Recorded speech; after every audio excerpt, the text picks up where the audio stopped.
ఆంధ్రప్రదేశ్లో ration card లేని కుటుంబాలకు శుభవార్త వచ్చింది. పౌర సరఫరాల శాఖ మంత్రి నాదెండ్ల మనోహర్ ఇటీవల కీలక ప్రకటన చేశారు. ఆధార్ కార్డు ఉన్న వారందరూ ప్రభుత్వ రాయితీ బియ్యం కొనుగోలు చేయవచ్చని ఆయన స్పష్టం చేశారు. గతంలో రేషన్ కార్డు ఉన్నవారికి మాత్రమే ఈ సదుపాయం ఉండేది. ఇప్పుడు ఆ పరిమితి తొలగించారు. ఆధార్ కార్డు చూపించి ఒక్కొక్కరు 10 కిలోల బియ్యం తీసుకోవచ్చు.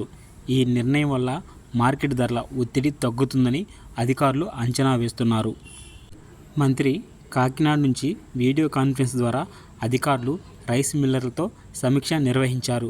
విశాఖపట్నం, విజయవాడ, గుంటూరు, తిరుపతి, కర్నూలు వంటి ప్రధాన నగరాల్లో ప్రత్యేక కౌంటర్లు ఏర్పాటు చేయాలని ఆదేశించారు. రాష్ట్ర వ్యాప్తంగా 130 రైతు బజార్లు, 500 ప్రత్యేక కేంద్రాల ద్వారా విక్రయాలు జరుగుతున్నాయి. ప్రస్తుతం బీపీటీ స్టీమ్ రైస్ కిలో 52 రూపాయలు, పచ్చి బియ్యం 50 రూపాయలకి అందుబాటులో ఉంది. దేశవ్యాప్తంగా ఇదే రకం బియ్యం 60 నుంచి 62 రూపాయలకి అమ్ముతున్న నేపథ్యంలో ఏపీలో ధరలు చాలా తక్కువగా ఉన్నాయి. నాణ్యతమైన బియ్యం ప్రజలకి సానుకూలంగా స్పందిస్తున్నారని మంత్రి నాదెండ్ల మనోహర్ తెలిపారు. గ్రామీణ ప్రాంతాల్లో అవగాహన పెంచాలని, సోషల్ మీడియా ప్రచారం చేయాలని అధికారులను సూచించారు. రైస్ మిల్లర్లలో నిల్వలు పరిశీలించి అమ్మకాలు పెంచాలని కూడా ఆదేశాలు జారీ చేశారు.